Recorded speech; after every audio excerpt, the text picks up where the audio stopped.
Jadi sepanjang masa kecilnya tuh dia punya trauma sebenarnya. Tapi karena udah saking kebiasa sama situasi traumatis itu, dia jadi udah nggak sadar itu trauma. Kita jadi takut banget salah, kita takut banget say no, karena kita takut ditolak, kita takut orang lain nggak suka sama kita. Sebenarnya itu juga dampak trauma.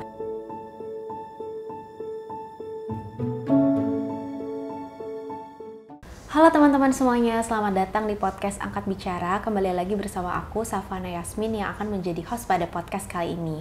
Nah, di podcast kali ini aku ditemani sama psikolog Bicarakan ID, Kak Jo. Halo Kak. Hai. Mungkin boleh perkenalkan diri dulu Kak. Oke. Perkenalkan, aku Jo Airin, biasa aku dipanggil Kak Jo. Aku psikolog klinis dari Bicarakan.id yang menangani kasus-kasus kecemasan, trauma, relationship, dan juga emosi. Wah, luas banget ya Kak. Nah, di podcast kali ini kita mau bahas apa nih Kak? Oke, kalau di podcast kali ini kita mau bahas tentang trauma. Ini salah satu topik yang soalnya menarik banget buat aku karena kayak rasanya banyak banget dialami tapi nggak selalu disadari. Iya, jadi mau kita bahas. Oke. Jadi nih untuk awal kita mau bahas tentang trauma, aku pengen tahu dulu nih Kak, sebenarnya dalam dunia psikologis itu trauma itu apa sih Kak? Oke, kalau di dalam dunia psikologis, terutama ini aku kutip dari Asosiasi Psikologi di Amerika ya, trauma adalah respon emosional terhadap peristiwa mengerikan seperti kecelakaan, kekerasan, bencana alam, bahkan juga termasuk kekerasan emosional. Dan nggak cuma terbatas ke mengalami, tapi juga menyaksikan. Misalnya kita menyaksikan kekerasan, menyaksikan kematian seseorang, atau bahkan kita menyaksikan orang-orang yang jadi korban perang gitu. Itu pun bisa dianggap sebagai peristiwa mengerikan dan menimbulkan respon trauma. Oke, nah kalau ciri-ciri dari trauma itu kan tadi definisinya ya Kak, kita belum masuk ke ciri-ciri yang lebih luas. Nah, ciri-ciri seorang mengalami trauma tuh kayak gimana sih Kak? Oke, nah ciri-cirinya sebenarnya banyak.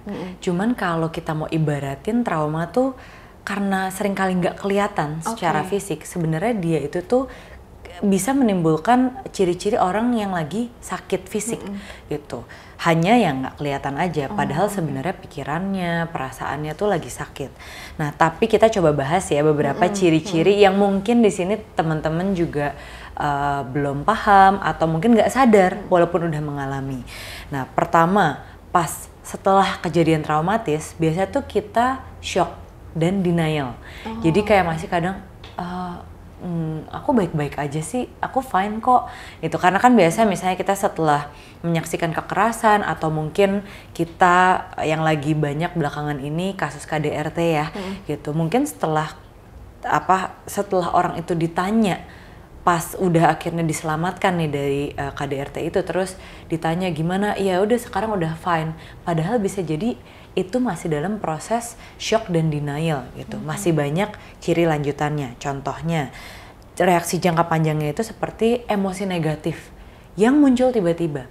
Kita mungkin pernah ngerasa marah, sedih, bingung, tapi perasaan ini tuh kalau di orang-orang yang trauma tuh munculnya bisa tiba-tiba dan bisa up and down. Itu kita kadang sampai ngerasa, aduh, apa aku bipolar ya gitu. Padahal sebenarnya reaksi emosi jangka panjang yang muncul tiba-tiba itu tuh sangat banyak terjadi gitu. Terus yang banyak juga adalah flashback dan mimpi buruk. Jadi flashback itu kita kayak keputer film tiba-tiba dengan tentang kejadiannya yang bener-bener spesifik banget. Sampai kita takut sendiri kadang kayak aduh kok kayak kejadiannya masih deket padahal udah terjadi setahun lalu atau terjadi 6 bulan lalu, tapi tuh kejadiannya masih lekat. Bahkan ada orang-orang yang sampai mimpi gitu tentang kejadian itu. Gitu sih. Biasanya ciri-ciri itu akan pada orang yang trauma ya Kak, itu tadi ada 4 ya? Ada ciri-ciri. Ciri-ciri itu semua akan ada di dalam satu individu atau itu salah satunya aja yang mereka alami gitu? Oke, itu nggak selalu sih sebenarnya. Jadi itu ciri-ciri umum yang kita banyak temukan di orang-orang yang mengalami peristiwa traumatis. Tapi ada juga yang nggak gitu kelihatan. Contohnya kayak orang yang trauma pernah dikhianati, punya trust issue, itu kan sebenarnya trauma ya, pernah dibohongin atau diselingkuhin. Tapi dia itu tuh sehari-hari nggak kelihatan apa-apa, tapi pas dia punya relasi, dia punya pacar lagi atau dia menikah, disitulah tiba-tiba bisa muncul tuh reaksi traumatisnya. Dia jadi tegang banget, selalu curiga. Itu juga bentuk ciri-ciri trauma sebetulnya. Jadi baru kelihatan ketika kita punya relasi sama orang lain ya Kak. Justru ketika kita sendiri nih, di individu itu sendiri nggak terlalu kelihatan. Bisa aja ada yang kayak gitu ya Kak case-nya. Iya, betul, menarik banget ya. Dan kalau aku boleh tahu nih Kak, dampak dari trauma itu sendiri apa sih Kak? Dan apakah kalau tadi kan orang itu ada yang menyadari dan tidak menyadari ya Kak. Nah, dampaknya itu apa sih Kak untuk seseorang individu itu? Oke, kalau tadi yang aku sebutin tentang ciri-ciri yang ada shock, denial, terus juga ada emosi negatif yang muncul tiba-tiba, flashback atau mimpi, itu adalah ciri-ciri umum dari orang yang mengalami trauma single traumatic event. Jadi setelah satu peristiwa traumatis. Tapi kita tahu trauma itu nggak cuma tentang habis kena bencana alam, habis mengalami kekerasan atau habis diselingkuhi sekali, nggak cuma tentang single traumatic event. Banyak orang dewasa yang sebenarnya tumbuh dengan trauma yang berkepanjangan gitu. Jadi kalau untuk trauma yang berkepanjangan ini tuh biasanya yang kita bilang inner child wound. Jadi sepanjang masa kecilnya tuh dia punya trauma sebenarnya. Tapi karena udah saking kebiasa sama situasi traumatis itu, dia jadi udah nggak sadar itu trauma. Karena nggak mengancam nyawa, misalnya kayak ya aku sih tetap dikasih makan ya sama orang tuaku, tapi setiap hari dikata-katain. Kalau salah dikit dibentaknya udah kayak apa, dipukulin. Tapi dikasih makan, dirawat gitu. Jadi kan banyak orang yang mikir ini trauma, bukannya kayaknya enggak deh, cuman orang tuaku aja, padahal itu bisa jadi traumatis. Maka dari itu kalau ditanya dampaknya sebenarnya mah ada. Yaitu contohnya kita yang suka nggak sadar jadi people pleaser. Kita jadi takut banget salah, kita takut banget say no karena kita takut ditolak, kita takut orang lain nggak suka sama kita. Sebenarnya itu juga dampak trauma. Mungkin aja karena orang tua kita dulu juga ya banyak penolakan terhadap kita. Terus trust issue, commitment issue. Kita jadi nggak berani komitmen karena misalnya lihat orang tua kita tuh kerjanya berantem terus setiap hari. Terus orang tua kita mungkin nggak setia. Kita jadi mikir, ngapain aku punya komitmen pernikahan? Itu kayak ya nggak usah lah gitu. Berasanya nggak usah, padahal itu adalah respon trauma. Dimana kita jadi punya komitmen issue. Atau ada orang yang punya daddy issue, mother issue gitu. Jadi isu-isu itu yang kita anggap ya jargon aja yang ada sehari-hari, padahal itu adalah dampak trauma yang seringkali nggak disadari. Oke Kak. Nah kalau aku nih sering dengar nih Kak, kayak trauma dan anxiety itu ada punya relasinya juga ya Kak. Nah itu sering di-mention tadi kolom komentar itu boleh dijelasin sedikit nggak sih Kak relasinya kayak gimana? Trauma dan anxiety. Trauma itu kan kalau tadi kita lihat adalah respon emosional terhadap peristiwa yang dirasa mengerikan. Jadi bayangin kita habis mengalami sesuatu yang mengerikan, pasti badan kita ngerasa nggak aman. Gitu. Kayak misalnya kita pernah kecopetan pas jalan di gang gelap gitu. Apakah kedepannya kita akan santai aja jalan aja lagi di gang gelap? Pasti enggak. Karena kita tahu ngeri banget. Jadi kita akan mengasosiasikan, akan nyambungin itu si gang gelap dengan rasa tidak aman. Atau jalan sendirian dengan rasa tidak aman. Jadi otomatis saat kita mau melindungi diri dari rasa tidak aman, muncullah si pelindung kita, si kecemasan, si anxiety ini. Tapi sayangnya ya itu karena triggernya adalah peristiwa traumatis, anxiety-nya jadi besar. Jadi berlebihan. Jadi berlebihan gitu. Jadi yang tadinya mungkin sebenarnya ya hari terang, ditemenin, tapi dia jalan di gang yang sama, dia bisa ke-trigger takutnya. Atau simply dia ngelihat ini gangnya mirip sama seperti yang dulu aku kecopetan. Dia tuh udah bisa langsung ketakutan dan muncul reaksi-reaksi traumatis. Dan mungkin aku mau tambahin yang tadi Safa tanya dampak trauma itu tuh juga bisa dari segi fisik. Jadi nggak cuman kita kepikiran aja peristiwa traumatisnya, tapi bisa merinding atau tiba-tiba mual gitu. Atau kayak sakit kepalanya tuh sampai migrainnya udah nggak wajar gitu. Jadi ya itu sih kecemasan dan trauma tuh bisa muncul berbarengan. Tapi sebenarnya lebih karena si kecemasan ini mau melindungi kita supaya nggak mengalami peristiwa traumatis lagi. Oh gitu Kak. Dan biasanya kalau orang yang punya trauma tuh sering banget ke-trigger ya Kak?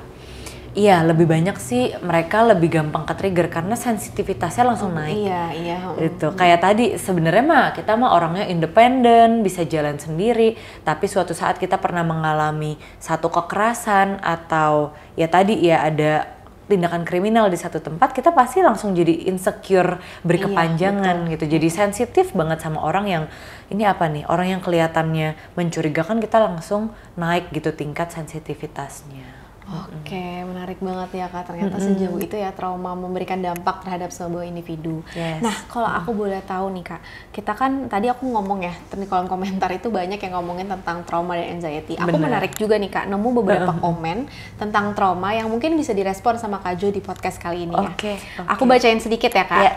Jadi ada salah satu akun yang menjelaskan kalau karena trauma sama ex, sama mantan gitu, jadi sama yang sekarang aku jadi lebih posesif nih. Terlebih aku paling gak suka dibohongi dan kebohongan itu aku tahu sendiri. Rasanya kayak kembali mengulang trauma. Kadang mikir juga kayaknya aku nggak pantas buat siapapun dengan keadaanku seperti ini. Nah mungkin bisa direspon Kak itu komennya bagaimana?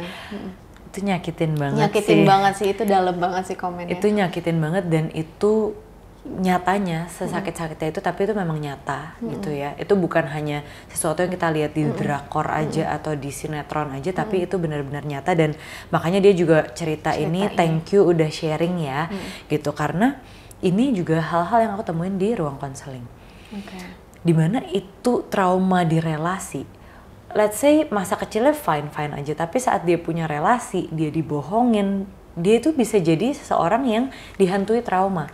Jadi akan dampak banget ke relasi-relasi romantis dia yang setelahnya. Makanya di sini kan dibilang juga dia jadi lebih posesif. Iya. Apakah orang mau jadi posesif? Enggak, capek loh jadi posesif. Ngecekin, nanyain terus. Sebenarnya capek. Jadi di titik ini kita akan terdampak ke relasi kita yang setelahnya. Kita bayangin ada anak kecil. Dia tuh ya nggak mau bikin PR, terus dijanjiin kalau kamu bikin PR nanti bakal dibeliin permen. Wah, anak ini seneng gitu. Tapi habis itu pas anak ini udah semangat ngerjain PR, terus nggak jadi deh, nanti aja ya besok-besok. Anak ini sekali oke, fine. Tapi habis itu berikutnya dia dijanjiin lagi, udah bikin PR dulu nanti dikasih permen. Anak ini akan langsung curiga dong. Masa sih beneran gak orang tuanya bakal beliin permen? Dan kalau itu terjadi berulang-ulang, siapalah dia mau, gimana caranya dia mau percaya bahwa omongan orang tuanya benar, dan dia akan merasa bahwa dia tuh kayak nggak dihargai. Makanya di sini juga yang dirasakan, aku nggak pantas buat siapapun, karena rasanya dibohongin kan kayak dianggap kita nggak dihargai, kita nggak di-respect, kita nggak berarti. Dan kalau aku pakai contoh yang kayak anak tadi dibohongin terus, apakah kedepannya dia akan seneng sama yang namanya ngerjain PR? Enggak. Dia akan udah kesel. Apakah dia akan bisa percaya sama orang tuanya? Tentu enggak. Dia lama-lama akan punya trust issue. Sama seperti kita, udah percaya sama orang, tahu-taunya dibohongin berkali-kali. Apakah kita bisa percaya lagi sama orang ini? Pasti enggak. Jadi pasti itu akan kebawa ya Kak sama relasi dia ke depannya. Ke depannya dia akan terus jadi trust issue terus sama pasangannya juga. Betul. Ya Kak, ketika dia udah dibohongi berkali-kali di sebelumnya. Iya, tapi emang itu bisa ditangani sih sebenarnya, karena aku tahu ini kan membelenggu banget kayak tadi, jadi posesif pun nggak enak sebenarnya. Iya, kitanya juga capek gitu. Betul. Maka dari itu ya ada juga yang ke konseling dan mereka memang mau menangani, mau gimana caranya supaya trust issue-nya sembuh, apalagi kalau mereka udah punya pasangan yang baik, yang green flag gitu, yang mereka ya emang udah nunjukin mereka berkomitmen, mereka open, transparan sama apapun itu gitu. Jadi nggak ada bukti apapun, kan kita jadi mau belajar percaya. Nah, dan disitulah biasa kita sebagai psikolog ngebantu dia buat percaya lagi. Oke, jadi butuh banget nih untuk bantuan psikolog ya. Ketika kita sudah merasa bahwa diri kita kok posesifnya sejauh ini sih, karena ada trauma mungkin Kak, atau karena apa, itu perlu banget untuk kita cari tahu nih ke psikolog. Itulah gunanya psikolog ya. Betul, nah, betul. Ada lagi nih Kak komen. Mungkin satu lagi, ini menarik juga bagi aku karena ngejelasin tentang broken home ya. Jadi salah satu akun komen, Jadi dia broken home dari semenjak umur 3 tahun, cuman diurus nenek kakek, hidup seadanya, sekarang berdampak di psikologis saya. Ketika ada problem dengan pasangan, dengan emosional saya yang sering kali memanas, saya sampai sulit memiliki hubungan yang awet gitu. Jadi mungkin kalau tadi lebih ke posesifnya, kalau sekarang dia mungkin susah untuk mempertahankan hubungan yang awet baginya. Gitu, Kak. Oke. Ini kalau ini aku biasa akan kategorikan sebagai bentuk trauma yang kompleks. Jadi nggak cuman single trauma ya tadi dibohongin, tapi bayangin sepanjang hidupnya dia nggak cuman kena satu trauma. Pertama orang tuanya bercerai, berpisah, itu ya di saat dia 3 tahun. Mungkin kesannya nggak ngerti, tapi apa dampak perceraian atau perpisahan itu terhadap dia? Dia jadi diurus kakek nenek hidup sederhana gitu. Mungkin hidup sederhana biasa aja, tapi buat anak kecil ini kita nggak tahu ya sederhananya gimana, bisa jadi berkekurangan. Yang tadinya mungkin dia bisa makan sampai kenyang gitu ya, ini kayak karena dia nggak enak hati, aduh aku nanti menjadi beban buat kakek nenekku, ya udah deh aku terima aja apa yang dikasih. Anak ini hidup dengan berkekurangan dan nggak tahu pendidikannya gimana. Apakah dia mendapatkan pendidikan yang layak? Jadi dari segi kebutuhan pokok, kebutuhan akan pendidikan, jadi tanda tanya. Itu kan satu trauma lagi yang baru. Selain dari perpisahan orang tuanya, kehidupan pasca perpisahan orang tuanya, dan akhirnya sebagai anak kecil bukannya jadi masa kecil yang bahagia. Bukan jadi anak yang happy, justru anak yang dipaksa menyesuaikan diri sama kerasnya hidup dari kecil, dari 3 tahun. Itu jadi bayangin anak yang seperti itu kan pasti di satu titiknya dia ngelihat teman-temannya, kok teman-temannya keluarganya lengkap, kok teman-temannya walaupun orang tuanya berpisah tetap bisa happy ya gitu.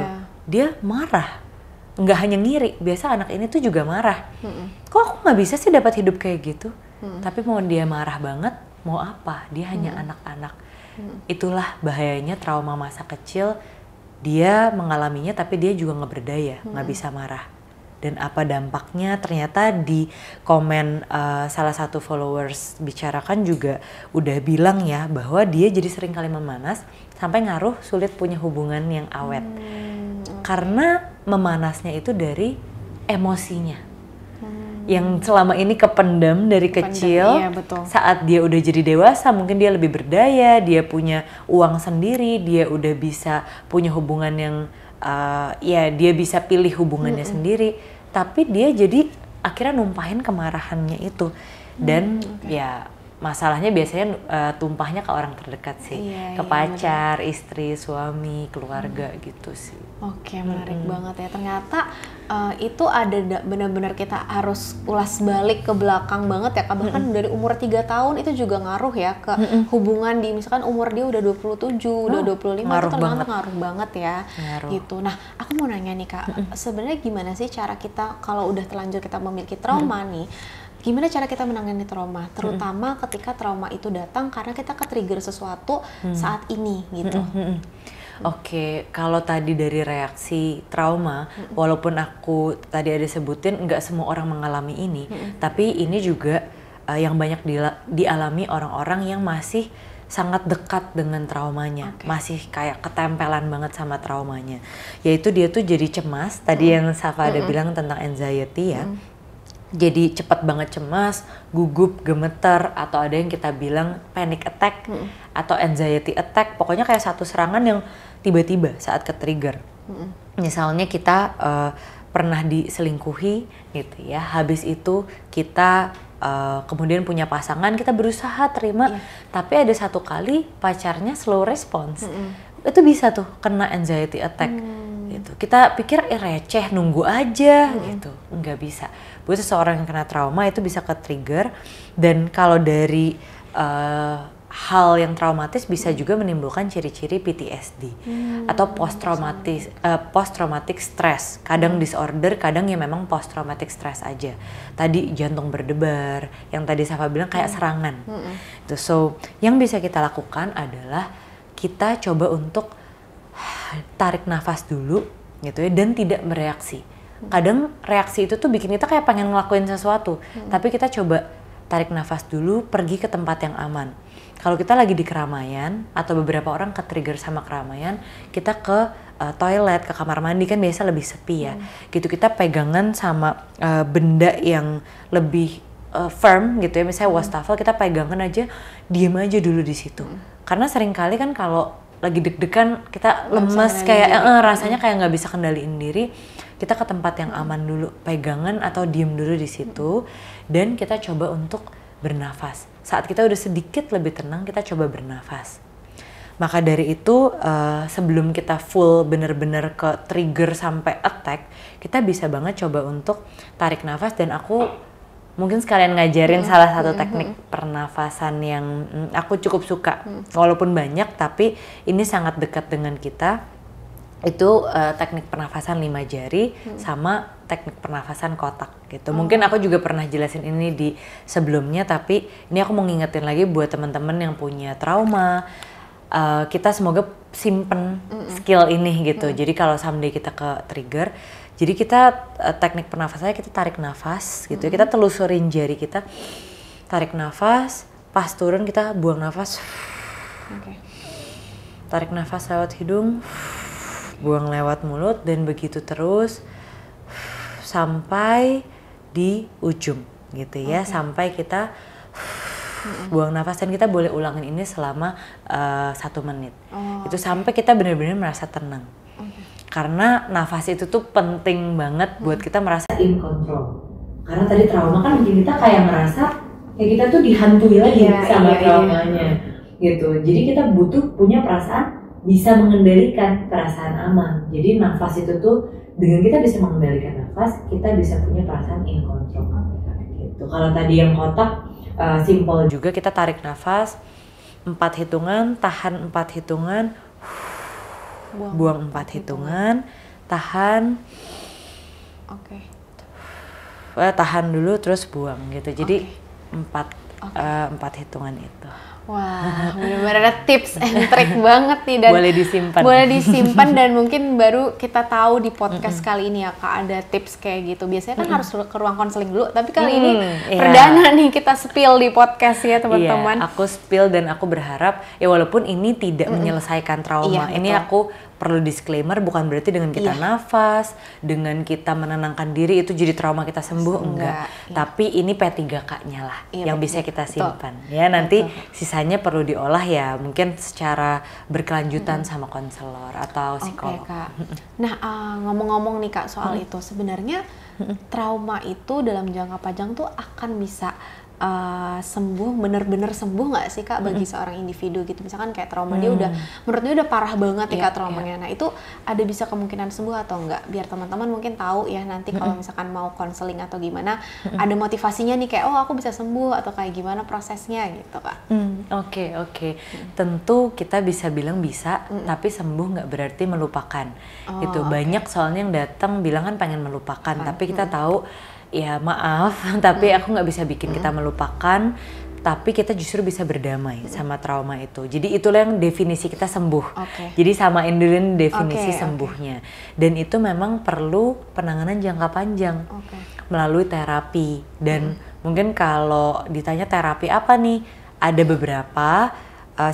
Beberapa yang aku tahu adalah EMDR, jadi memang dengan eye movement, terus kemudian dengan brain spotting, itu juga dengan memanipulasi cara kita berpikir, tapi memang melalui pandangan juga. Ada yang brain spotting, ada yang exposure therapy, jadi memang dia di-expose langsung ke traumanya secara bertahap sampai di titik dia memang mengalami habituasi atau jadi terbiasa sama triggernya. Dan itu semua juga balik lagi tergantung masing-masing orang cocoknya seperti apa, dan itu juga beda-beda di setiap psikolog gitu. Jadi apapun pendekatannya, tapi kita fokusnya adalah untuk memberi rasa aman. Itu poin utamanya, memberi rasa aman lagi ke orang tersebut atau ke klien-klien kami gitu. Dan kalau aku pribadi sebagai psikolog, apapun terapinya di luar dari teknik-teknik terapi yang baku, aku akan mengingatkan 3 hal ini ke klien-klienku yang lagi mau sembuh dari traumanya. Karena kalau kita udah selesai terapi, misalnya terapi 10 pertemuan, 12 pertemuan, tapi nggak dilanjutin sama hal-hal ini, kita akan rentan balik lagi gampang ke trigger. Jadi pertama aku akan ingetin, kita andalkan, bahkan kita coba untuk bersandar ke orang-orang yang kita sayang. Seringkali trauma tuh bikin kita mengisolasi diri. Kita jadi lupa bahwa ada loh orang-orang di sekitar kita yang sebenarnya mau dengerin kita. Mungkin nggak bisa setiap saat, tapi seenggaknya dia mau dengerin, mau ngertiin kita, tapi kita tidak mengandalkan mereka. Jadi aku ingetin, yuk beranikan diri untuk seenggaknya yang mengandalkan mereka gitu. Lean on your loved ones. Terus yang kedua, oke, aku udah mengandalkan orang yang aku sayang, orang yang aku percaya, tapi kita perlu ingat juga perlu prioritize self care. Kita perlu jaga juga diri kita. Misalnya kita tuh tadi ada gejala-gejala fisik, kita gampang keinget, kita gampang mimpi buruk. Tentunya kita jadi mau lebih fokus ke gimana cara kita atur tidur kita, makan yang sehat. Ya mungkin konseling rutin, tetap ada social life gitu. Jadi kita tetap ada aktivitas, itu juga bentuk self care. Itu aku ingetin juga, yuk kita prioritasin self care kita. Dan terakhir, ini mungkin terdengarnya klise, tapi aku akan ajak kita sabar ya, be patient. Soalnya trauma itu kalau sembuh nggak langsung langsung jadi sembuh gitu. Tapi kadang di tengah-tengahnya kita bisa ke-trigger dan bisa random. Jadi sabar aja, nggak apa-apa. Kalau kita masih ke-trigger di titik ini, bukan berarti kita mundur atau stuck. Kita selalu bisa lihat lagi ke depannya gimana. Gitu. Jadi kita sabar sama proses kita, nggak usah diburu-buru. Yang penting kita tetap on track, kita tetap komitmen bahwa aku mau lebih aman, aku mau lebih aman. Oke, wow, damai banget ya kalau dengernya. Nah, mungkin terakhir nih Kak, ada nggak sih pesan Kakak untuk teman-teman di luar sana yang sedang mengalami trauma? Gitu.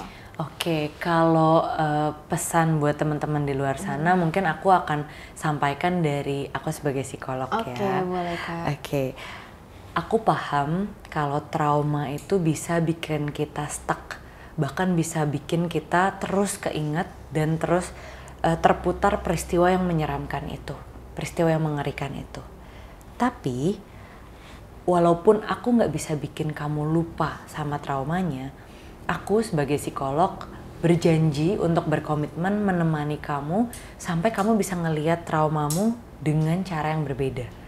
Kamu nggak akan melihat itu sebagai satu ikatan di kakimu yang mencegah kamu maju, tapi justru kita bisa pelan-pelan melepas itu dan berdamai sama luka-luka itu. Dan someday, suatu saat nanti kita akan bisa lihat diri kita dengan perasaan yang lebih berharga. Itu yang bisa aku sampaikan. Oke, terima kasih banyak ya Kak Jo untuk pesan terakhir.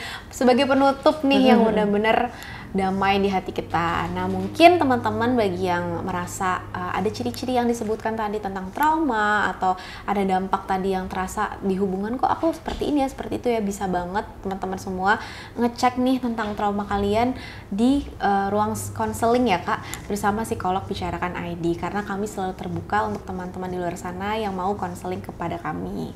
Nah, mungkin sekian ya Kak untuk podcast kali ini nih. Nanti semoga bisa jumpa lagi di podcast-podcast berikutnya ya Kak. Oke, thank you. Kalau gitu terima kasih teman-teman yang udah menonton. Bye-bye. Bye.